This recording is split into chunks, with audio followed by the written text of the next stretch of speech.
Boa noite a todos. Como vocês já viram, o tema de hoje é a culpa na visão espírita. Por que na visão espírita? Porque a culpa ela pode ser estudada na visão jurídica, na visão psicológica e na visão da psicologia espírita.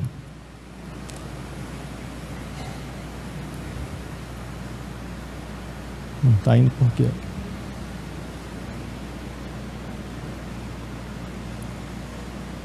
Ele não está indo.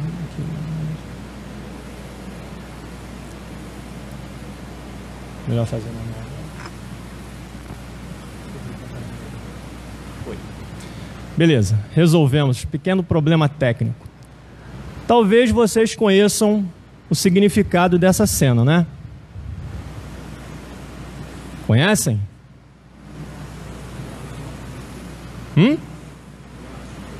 Sim.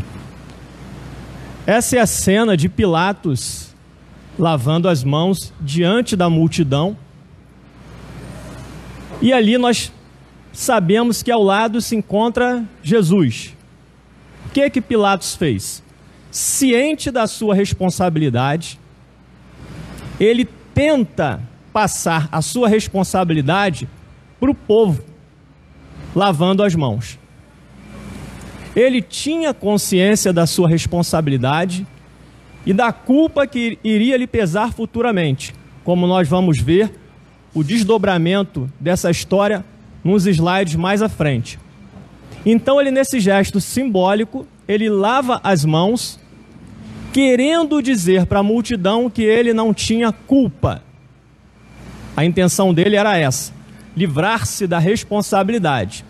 Mas o que é muito interessante naquela época é que o povo era um povo oprimido e nunca foi consultado para tomar decisões importantes.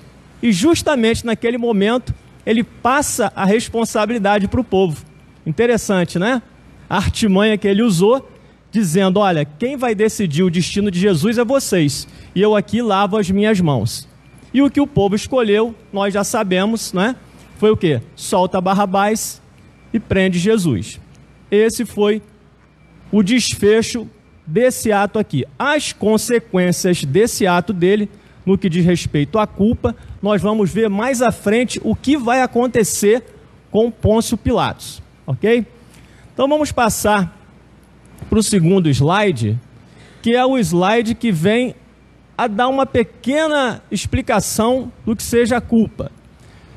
Nesse caso aqui, que nós vimos do Pilatos, nós temos que considerar a culpa no seu conceito objetivo, que ela é regulamentada pelo direito, né, pelas leis humanas, que ela diz o seguinte: a culpa é um atributo que um grupo aplica a um sujeito após avaliar seus atos quando estes resultaram em prejuízo de alguém ou da coletividade. Então você vai ter uma lei humana que vai dizer se você tem ou não tem responsabilidade, se você é ou não culpado. Esse é o conceito objetivo da culpa, nesse sentido. Agora, o conceito subjetivo, ele é regulamentado pela psicologia atualmente. E o que dá a entender esse conceito? A culpa é um sentimento que se apresenta à consciência quando o sujeito avalia seus próprios atos de forma negativa, sentindo-se responsável por falhas, erros e imperfeições. Então, Pilatos, naquele caso, ele fez essa avaliação para si mesmo. Ele percebeu a sua responsabilidade e tenta escapar da responsabilidade. Por quê? Porque a lei da época nada poderia fazer com ele, a lei humana da época, porque ele tinha total poder sobre aquela situação. Mas, como nós sabemos, se a lei humana ela não te alcança, uma outra lei vai te alcançar. Que é qual a lei? É a lei da nossa consciência, que vai dizer para nós se nós somos ou não responsáveis pelos nossos atos. Então, esse é o sentido da culpa, porque a culpa ela vai sempre indicar alguma coisa relacionada com a nossa responsabilidade. E a gente também não pode esquecer que existe a lei de ação e reação, que é uma lei divina. Quando nós fazemos algo que a lei humana não é capaz de nos alcançar, nós não fomos justiçados pela lei humana, o tempo passa e nós vamos nos submeter também à lei de ação e reação, que é exatamente aquilo que Jesus falou: a cada um será dado segundo as suas obras. É o quê? É uma lei de justiça que tem a ver com responsabilidade e tem a ver com a nossa culpa. Esse é o sentido.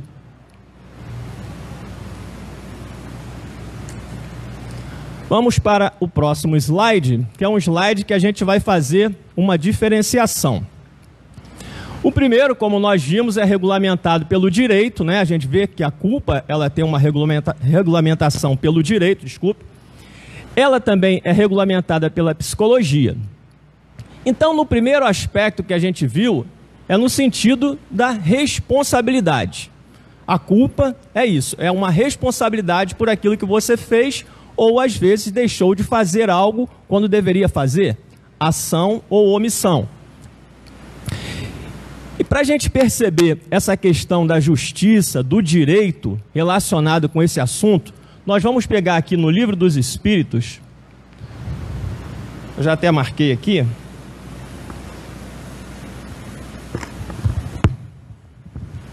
a questão 873 do Livro dos Espíritos. Kardec pergunta aos espíritos superiores: o sentimento da justiça está na natureza ou é resultado de ideias adquiridas? Ele queria saber como é que é esse sentimento da justiça. Eles respondem: está de tal modo na natureza que vos revoltais à simples ideia de uma injustiça. É fora de dúvida que o progresso moral desenvolve esse sentimento, mas não o dá. Deus o pôs no coração do homem. Então a gente sabe, no atual estágio evolutivo que nós nos encontramos, que nós já temos uma capacidade de dizer se algo é justo ou não. Não é isso que está querendo dizer aqui? Ele diz que está na natureza humana esse sentimento de justiça. Aí olha só a outra pergunta, que está relacionada com a anterior, que é a 874.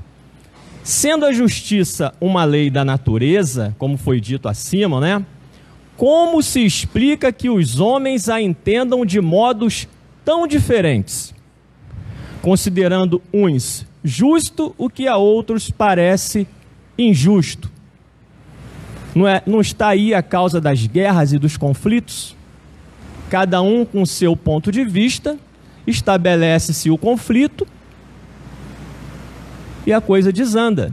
Kardec fez essa pergunta: por que que nós temos pontos de vista diferentes? A primeira pergunta é porque nós somos diferentes, né? Cada um vai ter sim o seu ponto de vista. Aí eles responderam: é porque a esse sentimento, quer dizer, esse sentimento de justiça que é inerente à natureza humana, se misturam paixões que o alteram. Quais seriam essas paixões que vai alterar em cada um de nós a concepção de uma justiça ideal? O orgulho e o egoísmo, né? Se eu sou orgulhoso e eu sou egoísta, eu vou sempre tender para aquilo que me interessa e não aquilo que interessa ao outro. Como foi a postura de Pilatos? Foi uma postura egoísta. Apegado às questões políticas da época, ele entrega um inocente à morte. E ele sabia que Jesus era inocente. Herodes, quando avaliou Jesus antes dele ir para Pilatos, disse não ver culpa em Jesus. Olha aí, o Livro dos Espíritos esclarecendo bem a situação, não é? Aí o que a gente agora conclui? Na questão da culpa, quando a gente vai entrar na questão da psicologia, que vai avaliar o nosso comportamento, as nossas emoções e os nossos sentimentos, a partir desse momento, ou seja, após aquela avaliação que até o próprio Pilatos fez e tomou a decisão, a partir dali ele vai conviver com as emoções e os sentimentos decorrentes daquela atitude. É ali que entra a psicologia. É ali que vai poder haver o arrependimento. E mais para frente a gente vai ver a questão do remorso. Aí eu pergunto, existe inocente arrependido? Não. Se a pessoa é inocente, ele não tem do que se arrepender. O arrependimento só vai haver em quem tem culpa. Então, primeiro a culpa, depois o arrependimento. É nessa sequência. Aí nós temos o arrependimento saudável, que é já um lampejo de humildade da nossa parte, quando nós, imediatamente ou depois de um certo tempo, fazendo uma avaliação com a nossa consciência, identificamos o nosso erro e nos arrependemos. É o primeiro passo, estou arrependido. É uma coisa tão interessante que em Lucas 10:15, ele escreve: há mais júbilo no céu quando um pecador se arrepende. Por quê? Porque é o primeiro passo, é o arrependimento, não é? É o reconhecimento do erro praticado, que enseja a reparação do erro. Se eu tirei alguma coisa simbolicamente daqui para cá, eu vou e coloco daqui para lá. É restabelecer a situação anterior. Esse é o sentido do arrependimento saudável. Depois há aquelas situações em que a pessoa não se arrepende. Ela sabe que errou, mas não se arrepende, não quer reconhecer o erro. Nós sabemos que isso existe. E por quanto tempo vai se prolongar esse estado? Vai variar caso a caso. Aqui tem uma questão importante que eu anotei, que é uma observação do Livro dos Médiuns, capítulo 20, item 228. Olha o que pode acontecer nesse estágio. Todas as imperfeições morais são outras tantas portas abertas ao acesso dos maus espíritos. Aqui, porém, eles exploram com mais habilidade o orgulho, porque é a que a criatura menos confessa a si mesma. É o orgulho que nos impede de reconhecer o erro. Na questão do Livro dos Espíritos, eles não falaram, né, das paixões que o alteram, esses sentimentos, ou seja, essa avaliação, está aí, está lá no Livro dos Médiuns. Agora, existe também a questão de você se arrepender. Eu me arrependi, mas eu me mantenho orgulhoso. O que acontece? Reconhece o erro, mas por orgulho não pede perdão ao ofendido, não repara o erro. Nós sabemos que há situações assim, que a pessoa já sabe que é culpada, já se arrependeu, mas não quer ir até o outro, promover a reconciliação, o entendimento, não é?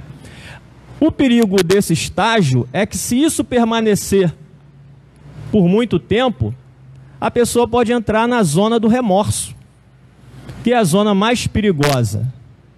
Por quê? O remorso é o remoer do acontecimento. A pessoa fica remoendo aquilo porque ela já identificou a culpa, já se arrependeu, mas ela não tem coragem de reparar. E aquilo fica perturbando na mente da pessoa, né, gerando o remorso, o remoer. Aí o que acontece? Ela fica triste, passa a remoer o peso na consciência em razão do erro praticado e não reparado, e pela falta de coragem de resolver a situação. Essa é a questão mais perigosa, é quando a pessoa está na zona do remorso. A partir dali, uma pessoa pode chegar até a uma depressão. Por quê? Porque é uma situação realmente mais pesada em termos de sofrimento, de perturbação, do que as anteriores. Então esse quadro aqui, ele explica essa questão da culpa ou responsabilidade, do arrependimento e do remorso. Agora a gente passa para a culpa na visão espírita, segundo a Joana de Ângeles na sua série psicológica.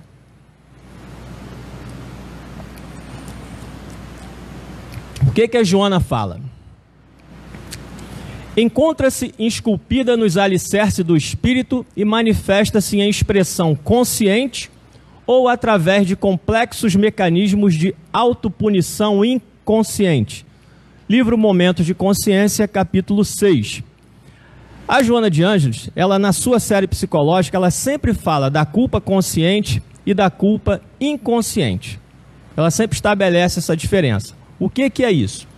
A culpa consciente também é chamada de culpa atual. É o peso na consciência ou simplesmente uma culpa, ou seja, é aquilo que eu fiz nesta encarnação e tenho consciência do que se trata. Eu tenho consciência, eu sei qual é o fato a que ela se refere. Agora, a culpa inconsciente, só voltando, o que aconteceu com Pilatos era o quê? Era uma questão relacionada com a culpa consciente, porque ele fez, sabia do que se tratava. As consequências, como eu disse, nós vamos ver num slide mais à frente. E a culpa inconsciente é a decorrente de erros e crimes ocultos praticados em vidas passadas e que não foram justiçados. Por que a Joana fala de erros e crimes ocultos? São aquelas coisas que nós fizemos, mas a justiça humana não nos alcançou. Se nós tivéssemos sido justiçados pela lei humana, já ia nos pacificar, porque a minha mente, na época, ia dizer lá atrás, olha, eu fiz, eu errei, mas eu paguei. Então, eu estou quite. Mas quando isso não ocorre, gera consequências. Aí o que ela continua dizendo? O véu do esquecimento não a apaga. Então você reencarna e aquilo que você fez está arquivado na sua memória do espírito. Está arquivado, mas de forma inconsciente. Está lá. Ela está viva na parte inconsciente da mente. Essa situação pode gerar, na vida atual, estados de angústia, inquietação, insegurança, etc.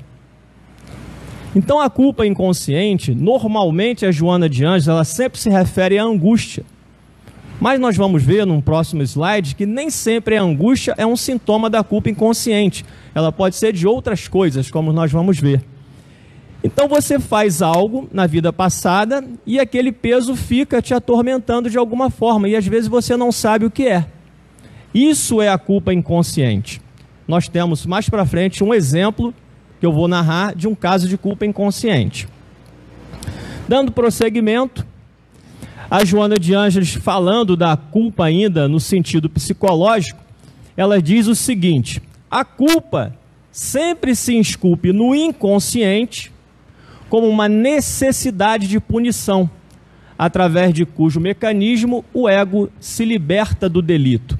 Então, aquilo que nós fizemos no passado, que nós carregamos como uma culpa, aquilo que não foi resolvido, ela fica no nosso inconsciente e nós sentimos o quê? O que ela está dizendo aqui, uma necessidade de punição.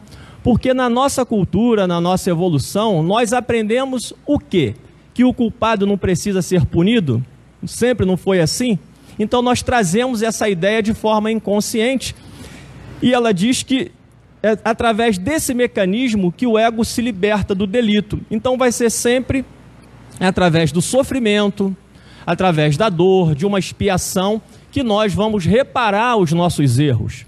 É o que ela está querendo dizer com esse trecho do livro que está no Despertar do Espírito, da série psicológica. E ela ainda tem dois trechozinhos aqui do livro Momentos de Consciência, que ela também fala o seguinte: a culpa surge como uma forma de catarse necessária para a libertação dos conflitos. É natural, porque a culpa, no sentido psicológico, ela vai estabelecer no culpado um conflito. Ou seja, enquanto eu não quito a minha consciência, enquanto eu não resolvo aquela situação, eu estou em conflito. É a consequência da culpa. Aí ela continua: e o conflito psicológico é inerente à natureza humana e todos os sofrem. Ora, se nós estamos no mundo de provas e expiações, significa que nós estamos aqui no sentido de crescer, de evoluir, mas também de reparar os erros praticados no passado. E se nós estamos falando de erro praticado no passado, se o planeta é de provas e expiações, todos nós trazemos no nosso inconsciente uma questão relacionada com a culpa. É isso que a doutrina explica, a doutrina espírita explica, e que vem clarear muitas situações. Quando nós lemos principalmente os livros da Joana, os livros de Manuel Filomeno de Miranda, alguns livros de André Luiz, os romances, aí nós vamos entender como é que esse mecanismo funciona. Então agora nós vamos pegar esse exemplo de Pilatos e dizer o que aconteceu. Nesse caso aí, como nós já fizemos a introdução, o Pilatos, ele apresentou Jesus à multidão, e a multidão resolveu o seguinte: Jesus será entregue para a tortura e depois vai a crucifixação. E o Barrabás foi solto. Não é verdade? É o que nós sabemos. A multidão falou: solta Barrabás, não foi isso que eles falaram lá? Nós sabemos já. O tempo passa, a lei humana da época nada pôde fazer com Pilatos. Romano, governador da Judéia, poderoso, queriam fazer contra ele? Nada. A lei humana não pôde alcançá-lo. Mas a lei de Deus, que está inscrita na nossa consciência, o alcançou. Porque ele, a partir do momento que ele passa a responsabilidade pelo julgamento de Jesus para a multidão, quando ele transfere, a gente só transfere aquilo você só transfere aquilo que está contigo. A responsabilidade é minha, eu delego para a multidão. A responsabilidade jamais foi do povo, sempre foi dele. E quando ele delegou, ali ele está confessando a culpa dele. Eu delego, o que é meu eu passo para vocês. Se é meu na origem, sempre foi meu. Eu sou o responsável, eu sou o culpado. E ele tanto que tinha consciência disso, que ele não precisava lavar as mãos. Se ele tivesse consciência de que ele era inocente, para que ele ia lavar as mãos?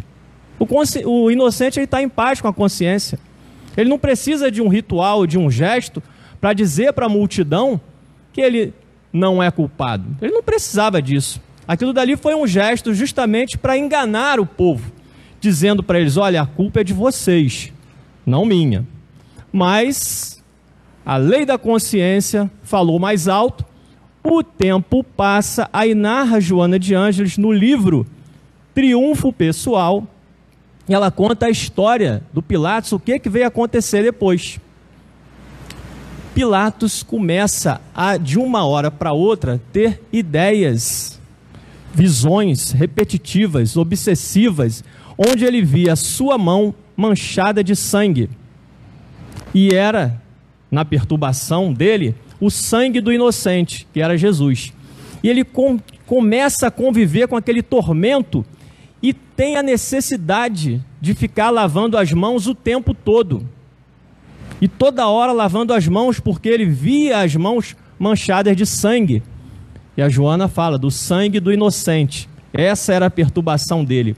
Aí a gente vê a consequência da culpa, daquilo que ele fez. Então ele passa a ter esse tormento, e a Joana identifica no livro que é um tormento que hoje nós conhecemos como transtorno obsessivo compulsivo, aquela necessidade repetitiva de toda hora lavar as mãos, e há 2000 anos atrás nós sabemos que não havia tratamento, não havia recurso para uma situação dessa, e talvez, eu acredito, embora ela não tenha falado, que ele tenha sofrido isso em silêncio, ou com poucas pessoas sabendo desse sofrimento dele. Não suportando esse sofrimento, ele se suicida. Olha, alguém sabia dessa história? Aqui? Pilatos, não suportando o peso dessa culpa, ele se suicida num vulcão que hoje já está extinto, que era lá na Suíça. Olha a consequência. Então a gente percebe que o fato da lei humana não nos alcançar, mas a lei da consciência, ela é fatal. Por quê? Porque a lei da consciência é uma lei divina. Ela não tem como você fraudar essa lei. A lei humana você frauda, você escapa. Mas a lei de Deus não tem como. E ele como qualquer outra pessoa, não escapa, nenhum de nós. A consciência cobra e cobra mesmo. Vamos agora para um outro caso, também de culpa consciente ou de culpa atual, que é narrado no livro Nas Fronteiras da Loucura, psicografia de Divaldo Pereira Franco e ditado pelo espírito Manuel Filomeno de Miranda. Lá no capítulo 3 desse livro, você vai ver o delito oculto. O que seria isso? Uma jovem recém-casada, um marido também jovem, devia ter uns 30 anos, é o que narra o livro, eu vou apenas fazer um resumo da história. Esse casal, o tempo foi passando e o marido chega para a esposa e tenta convencê-la a engravidar. E o que ela diz? Que não queria saber de engravidar porque ela não iria acabar com a beleza do corpo, que ela não iria perder o tempo com criança, essas coisas todas. Ele insiste, mas não consegue convencê-la. O tempo passa e num desdobramento durante o sono do corpo, o marido e a esposa, junto com um mentor espiritual, são a eles dois apresentado o espírito que queria encarnar naquela família como filho deles.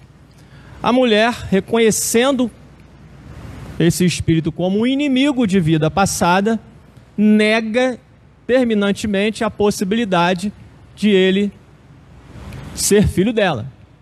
Ele fala para ela o seguinte: olha, se a senhora me aceitar como filho, no futuro nós vamos nos acertar e eu vou te ajudar também. Ele estava se referindo naturalmente à velhice, né? Que normalmente os filhos ajudam os pais na velhice.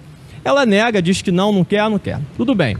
O tempo passa e, sem que ela quisesse, ela acabou engravidando. Mas só o que ela faz? Ela não comenta com o marido que estava grávida. Planeja um aborto. Não comenta com o marido. Aí o tempo passa e ela começa a ter esses pensamentos de aborto. Numa determinada noite, ela, em sonho, em desdobramento, se encontra novamente com esse espírito que já estava vinculado a ela, né? Porque ela já estava grávida, e ele implora mais uma vez: deixa eu vir, que eu preciso. E ela nega, não quer, e ela acorda num pesadelo. Tudo bem. O tempo passa e ela faz a programação, o planejamento do aborto. Se prepara para ir para a clínica fazer o procedimento. E naquela manhã, enquanto ela se dirige à clínica, ela vai o tempo todo ouvindo a voz desse espírito, implorando, pedindo para ela não fazer. Mas perturbou ela o tempo todo. Mas mesmo assim ela fez o aborto. Volta para casa, não comenta nada com o marido. Então nós percebemos que ela fez tudo de forma oculta. Quando uma pessoa faz algo de forma oculta, é porque ela sabe que ela está fazendo alguma coisa errada. Vocês concordam? Ela está fazendo escondido. Porque quando nós fazemos às claras, é porque a nossa consciência diz que não há problema algum. Quando nós fazemos escondido, de forma oculta, ali você já está reconhecendo a sua culpa, porque você sabe que você está errado. Foi justamente o que aconteceu com ela. Só que o Manuel Filomeno de Miranda, ele diz o seguinte: o tempo passa e ela se arrepende do que fez. E ele diz o seguinte: quando ela se arrepende, estabelece imediatamente um fio mágico de ligação com o espírito que ainda permanecia vinculado a ela.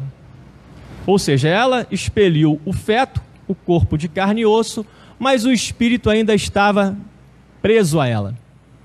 E a partir dali começa um processo obsessivo em que ele praticamente leva essa mulher à loucura. E ela acabou sendo internada num manicômio, e o diagnóstico que foi dado para ela na época foi de PMD, psicose maníaco-depressiva, e depois, hoje, nós sabemos que tem uma nomenclatura nova que se chama transtorno bipolar. Olha a consequência da culpa. Ela tinha culpa.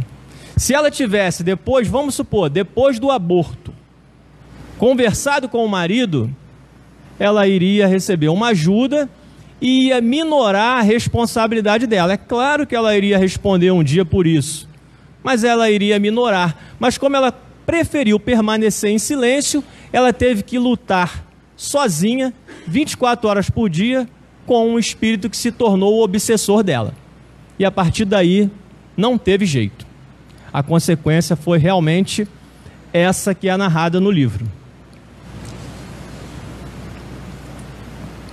Vamos passar para um outro caso aqui, que é um caso muito interessante. Tem esses 3 aqui, mas não vai dar tempo. Eu vou começar contando um caso do Grilhões Partidos. Livro... Deixa eu botar aqui, depois eu volto para cá. Existe um livro também psicografado pelo Divaldo, da autoria espiritual do Manuel Filomeno de Miranda, que se chama Grilhões Partidos. É um livro, para mim, é um dos melhores romances que tem sobre obsessão. O que acontece nesse livro? Conta uma história, um fato verídico que ocorreu na zona sul do Rio de Janeiro, no final da década de 40. Era o seguinte, era uma família, você tinha o Coronel Santa Maria, casado com uma mulher, eu não me lembro exatamente o nome dela, e ele tinha uma filha de 14 para 15 anos chamada Esther. Essa menina, na sua festa de 15 anos, né, no baile de debutantes, ela deu um tapa na cara do seu pai. Mas por que isso aconteceu? Como é que esse fato, como é que chegou a essa consequência? Olha só, o Coronel Santa Maria, ele participou da Segunda Guerra Mundial. E lá na Segunda Guerra Mundial, ele, durante aquelas batalhas, né, havia, claro, os soldados. E um dos soldados, na época, chega para o coronel e diz: olha, eu não quero ir esta noite para o campo de batalhas, que eu tive um sonho. E no sonho, a informação que chegou para mim é que eu vou morrer. Aí o coronel diz para ele o seguinte: você está aqui para morrer. Você vai ter que ir para o campo de batalha. E ele foi, e ele morreu na batalha.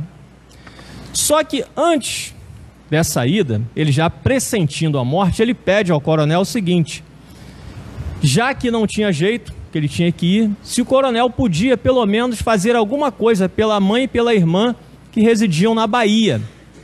Aí o coronel pega um papel, anota o nome dele, o número da identidade dele, e diz: pode deixar que eu vou ajudar a sua família. A guerra acaba e o coronel não ajudou nada a família.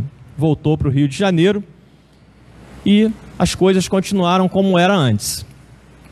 Quando esse soldado, ele desencarnado, ele ainda vivenciando aqueles momentos da guerra, narra o livro, que ele ficou preso ainda àquela situação, de repente, ele sente uma força que o leva até a presença da mãe dele lá na Bahia. E ele percebe que a sua mãe está passando fome, está passando necessidade, está numa situação de miséria. E ele tenta falar com a mãe, mas ele naturalmente desencarnado, e a mãe não escuta. E ele entra em desespero. Enquanto isso, alguns outros espíritos que estão por perto ficaram debochando dele, dizendo: você já morreu, como é que você quer que ela te veja? Não, mas eu não morri, eu me sinto vivo. E aquilo começou a deixar ele mais perturbado. E naquele momento uma outra força o leva até um prostíbulo na Bahia, onde ele vai encontrar a sua irmã na condição de prostituta. Aí aquilo dali gerou um ódio muito grande nele naquele momento. E nesse momento que ele sente esse ódio muito grande, uma outra força o leva até o salão de festas onde estava ocorrendo o baile de 15 anos da filha do coronel. Ele chega no salão, observa o ambiente, percebe a presença de vários desencarnados naquele ambiente também, e nisso ele se aproxima da menina que estava tocando um piano. Quando ele se aproxima da menina, ele percebe que a menina percebeu a presença dele. E ele narra que ele senta junto dela e sente que os braços deles, que os dois braços deles se acoplaram aos dois braços dela. E nisso ela estremece. E ele faz com que ela se levante, ou seja, submetida à constrição dele, e ele vai até o pai dela e dá 2 bofetadas na cara do pai da menina. Na realidade, a mão da menina foi conduzida pela mão dele. E a partir dali, daquela cena, qual foi a consequência para a menina? Ela foi internada no manicômio. Só resumindo, foi internada no manicômio e sofreu durante muito tempo lá. Aí talvez vocês estejam perguntando, mas essa menina não tem culpa. O problema dele foi com o pai da menina. Vocês não, talvez estejam com essa dúvida, né?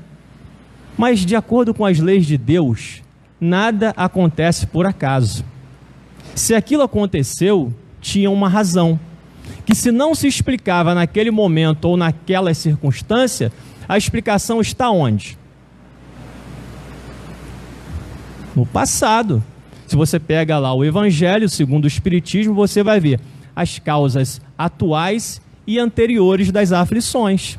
Está lá. Se você está sofrendo hoje e não tem uma explicação lógica, racional para o seu sofrimento, onde está essa explicação? Se Deus é soberanamente justo e bom, só pode estar no seu passado. Então, o passado que vem a justificar aquele fato. E o que ocorreu no passado? Aí nós vamos jogar agora a história, conta lá no livro, para Portugal, no século XVI ou XVII, se eu não me engano, na última encarnação dessas pessoas. O que aconteceu? Essa menina que deu o tapa na cara do pai, aqui no Brasil, no Rio de Janeiro, ela se chama Esther. Mas lá em Portugal, ela se chamava Eduardina Rosa de Montalvão do Alcantilado. Esse era o nome dela. O que ela fez naquela época? Narra o livro que ela tinha mais ou menos uns 40 e poucos anos de idade e era apaixonada por Casimiro. Quem é Casimiro? É o soldado que subjugou a menina para dar o tapa no coronel.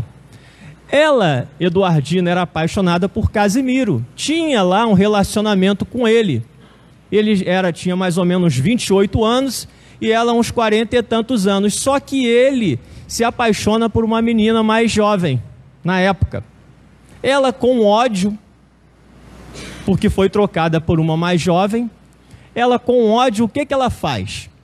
Ela convence o monsenhor católico religioso da época, Monsenhor Severo Augusto dos Mártires. Convence esse monsenhor a fabricar lá um processo na Inquisição e empurrar o Casimiro para a Inquisição. E isso foi feito. Agora, olha só, se uma pessoa está com ódio da outra e ela mesma não faz, pede para outro fazer, e o outro faz, ela sabe que ela tem culpa, não sabe? Aí tá, e ela desencarna, essa culpa fica onde? Quando ela reencarna? No seu inconsciente.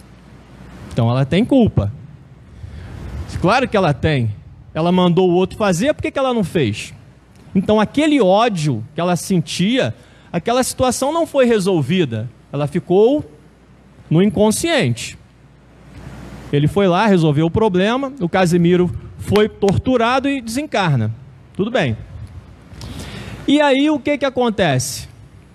Eles voltam na reencarnação. Casimiro passa a ser o soldado Matias, Eduardina passa a ser a jovem Esther, e o Monsenhor Severo Augusto dos Mártires e o Coronel Santa Maria. Olha só as coisas se explicando aí. Aí vocês vão dizer agora, olha, mas como é que pode então, se ele naquele momento que ele viu Esther, mas não a reconheceu como Eduardina, por que ele teve a facilidade de acoplá-la, subjugá-la mediunicamente? Por quê? Vem a explicação, está aqui, ó. Podemos ajuizar agora com firmeza que a jovem, débil e insana, inspiradora de compaixão, ou seja, porque ela já estava naquele momento do livro, né, já estava no manicômio, a padecer por um erro que o atual genitor houvera cometido, sofria necessariamente com justiça. Ela estava sofrendo com justiça. Por quê?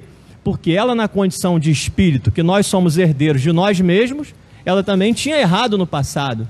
Então não existe sofrimento, não existe uma situação daquela em que a pessoa é inocente. Tem que haver uma explicação. O que aconteceu aqui? Entre mentes encontrávamos nela mesma as matrizes propiciatórias, as ligações para o reajuste pelas trilhas da obsessão. As tomadas por onde vertiam e se renovavam as ondas do ódio não aplacado, ou seja, aquele ódio que ela sentiu naquele momento em que ela não aplacou, em que ela não resolveu, não é? Facultavam que os plugs da raiva de Matias se conectassem com vigor, em perfeita sincronia com a antiga sicária, apesar da mudança na roupa física e da experiência nova que ensejavam aquisições para a aventura. Então, aquela subjugação ali tinha que ter uma explicação. Ela era o quê? A antiga sicária dele.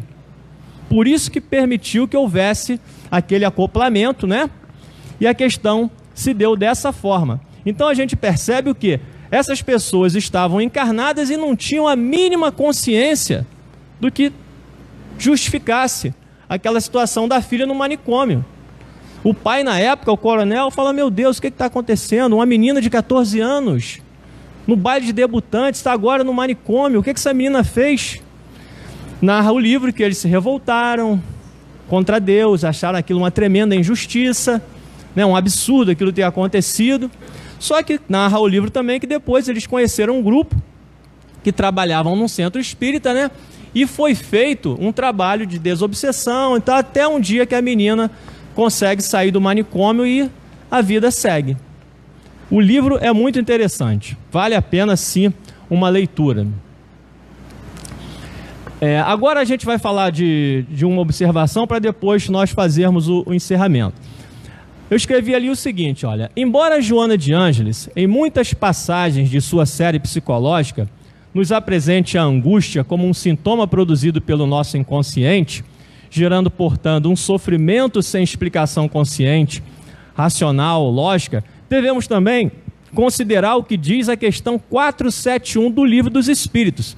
Por quê? Porque nem sempre a angústia vai ser um sintoma do inconsciente.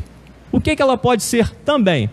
Diz lá, a pergunta de Kardec: quando experimentamos uma sensação de angústia, de ansiedade indefinível ou de íntima satisfação, sem que lhe conheçamos a causa, devemos atribuí-la unicamente a uma disposição física? Vem a resposta: é quase sempre. Veja bem, não é sempre, é quase sempre. É quase sempre efeito das comunicações em que inconscientemente entrais com os espíritos ou das que com eles tivesses durante o sono. Então o que os espíritos estão falando? Então se você está sentindo uma angústia, ou seja, aquela sensação para a qual não tem uma explicação, que causa um mal-estar, às vezes uma dor no peito, que te persegue, que te perturba, o que ela pode estar querendo dizer?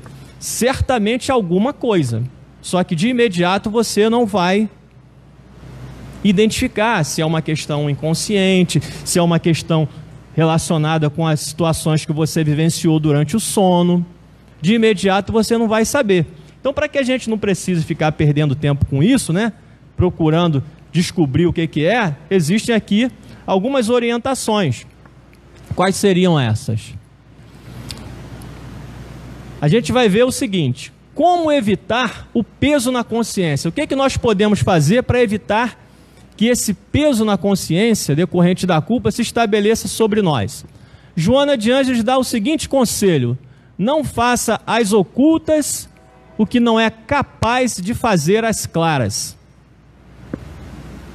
Ou seja, se você não é capaz de fazer alguma coisa às claras, na frente de todo mundo, não faça escondido. Olha o que aconteceu com a menina lá do aborto. Ela não fez escondido? O que aconteceu? A consequência foi grave.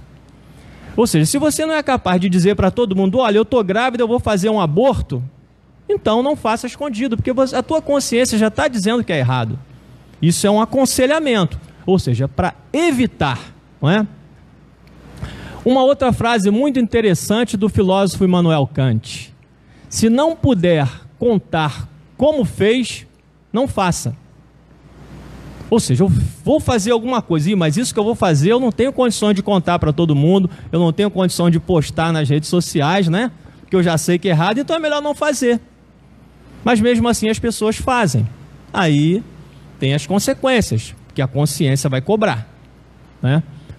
E também a gente tem o grande ensinamento, que é o ensinamento de Jesus: amar o próximo como a si mesmo. No dia que nós conseguirmos aplicar esse ensinamento em nossas vidas, as questões vão ficar bem melhores para nós, não é? Que tudo a gente percebe que é falta de amor e presença de quê? De orgulho e egoísmo no nosso comportamento. Agora, uma vez estabelecido o peso na consciência, o tormento, o que nós podemos fazer para solucionar? Foi aquilo que eu estava comentando anteriormente, né? O que nós podemos fazer para solucionar? Vamos ficar pesquisando para saber de onde vem aquela perturbação que não tem explicação? Isso é uma coisa que não tem lógica? Estou angustiado, não sei o que é, convivo com isso. Prefiro ficar dependendo de remédios? Ou existe uma outra saída para essa solução? O que eu posso fazer, não é? Aí vem, sabendo do que se trata, ou seja, você está perturbado, mas sabe o que você fez? É uma questão consciente. O que nós devemos fazer? Reparar o erro imediatamente. O que Jesus fala lá no Evangelho? É a única parte do Evangelho em que Jesus pede pressa. Ide depressa e reconciliai-vos com os vossos adversários. É a única passagem do Evangelho que Jesus pede pressa. A outra ele não fala na questão da pressa. Porque Jesus sabe das consequências dessas questões que não são resolvidas. Ele sabia lá atrás e por isso que ele deu esse aconselhamento. Agora, não sabendo do que se trata, aí eu coloquei ali um caso do Emmanuel com Chico Xavier, que está num dos livros do Chico. De vez em quando o Chico ficava angustiado. Aí reclamava com o Emmanuel. O que o Emmanuel falava para ele? Levanta e vamos trabalhar, que tu vai ver que a angústia vai passar. Nós fazemos isso quando estamos angustiados? Não. Preferimos ficar curtindo a angústia, reclamando, não é? Essa é a orientação de Emmanuel. Levanta e vamos trabalhar, não é? Vamos para a periferia. Lá tem pessoas que estão sofrendo mais do que você. Era isso que Emmanuel dizia a Chico. Então, não sabendo do que se trata, trabalhando no bem, sintonizando com as altas esferas espirituais, atraindo a presença dos bons espíritos, pois fora da caridade não há salvação, nós sabemos. E lembrando que o amor cobre a multidão de pecados. E eu coloquei aqui o exemplo de Saulo. Saulo, quem já leu o livro Paulo e Estevão, não é? A gente percebe que ele cometeu muitos crimes. O que ele faz diante de Jesus? Senhor, o que queres que eu faça? Só uma pergunta e uma resposta. Vai e entra na cidade, lá te será dito o que deve fazer. Ele não ficou ali lamentando, pedindo perdão a Jesus, não. Ele vira a página e segue adiante e começa a fazer o bem. Porque ele tinha consciência que o que estava feito, estava feito. E a única forma que ele tinha de apagar aqueles erros, de pedir perdão pelos erros praticados, era fazendo o bem dali por diante, e foi o que ele fez muito bem. É um grande exemplo de recomeço para qualquer pessoa, é a história de Saulo, ou Paulo de Tarso, né? Aí vem aqui para fechar aqui, olha, se todos nós fomos criados simples e ignorantes por Deus, logicamente o erro faz parte do aprendizado, da evolução espiritual, sendo, portanto, algo perfeitamente compreensível. Então o erro é algo que está relacionado com essa questão da culpa, sempre estará. É uma questão de um erro praticado, de um crime praticado, de algo que você deveria fazer e não fez, ou seja, uma omissão. Então, o que nós vamos ter que entender? O que a doutrina espírita vem nos explicar é isso, que todos nós erramos porque todos nós fomos criados simples e ignorantes. Olha lá, ignorante é quem ignora, quem não sabe. Então é natural, é lógico que todos nós vamos cometer erros. É natural e lógico que todos nós seremos egoístas. Mas só que isso precisa mudar. E o planeta está, nesse momento agora, né? Nós sabemos, num momento de transição. E isso nós precisamos compreender, que o erro faz parte do nosso processo evolutivo. E ele tanto faz parte que esse slide aqui... deu um probleminha aqui. Voltou de novo. Vamos ver se ele vai voltar aqui. Agora vai. Tem um diálogo aqui muito interessante que clareia bem essa situação do erro, né? É um discípulo conversando com o mestre. Olha só, mestre, como faço para me tornar uma pessoa sábia? Aí ele responde, fazendo boas escolhas. Aí ele pergunta, mas como fazer boas escolhas? Ele disse, experiência. Aí ele pergunta, mas como adquirir experiência? Ele finaliza, más escolhas. O que ele está querendo dizer, o mestre? Você vai ter que errar, vai ter que fazer más escolha, porque você é ignorante, você não nasceu perfeito. Você vai ter que errar. Pelos erros, você vai adquirindo experiência, e com a experiência adquirida, você vai ter a condição de fazer boas escolhas e se tornar um sábio. Então a gente percebe o quê? Que todos os erros praticados, todos os crimes que nós cometemos no passado, são decorrentes da nossa ignorância. Só que nós agora temos que agradecer a Deus, né? Que temos a doutrina espírita, que é esclarecedora, consoladora, e nos diz isso. Não se atormente tanto com os erros. Vire a página como fez Saulo e comece a fazer o bem. Por quê? Você fazendo o bem, você começa a sintonizar com os bons espíritos e cria uma aura natural de proteção, onde aqueles que te perseguem, os obsessores, né, eles não terão mais acesso à sua mente, porque a sua mente já está agora sintonizada com o bem. É muito simples, mas para nós na prática, né, é tão difícil. É tão fácil falar, né, e tão difícil fazer. Esse aqui é o detalhe. E a gente agora encerra com duas passagens de Joana de Ângeles, que é onde eu mais pesquisei para apresentar esse estudo, né? Ela diz o seguinte: concede-te maior dose de confiança nos teus valores, honrando-te com o esforço para melhorar sempre e sem desânimo. Se erras, repete a ação. Se acertas, segue adiante. Seja qual for o tipo de culpa que se apresente no ser, o que ela está querendo dizer? Seja uma culpa consciente ou inconsciente, né? Cumpre-lhe o dever inadiável de continuar a marcha, superando o conflito e permitindo-se o direito de haver errado. Permitindo-se o direito de haver errado. Assim como agora desfruta da oportunidade feliz de reparar o equívoco. Não foi o que aconteceu com Saulo? Naquele momento ele estava desfrutando da oportunidade feliz de recomeçar e de reparar o equívoco. E foi justamente o que ele fez, né? E nós conhecemos, né, toda a obra de Saulo. Foi um grande exemplo para todos nós de recomeço, né, de grandeza espiritual.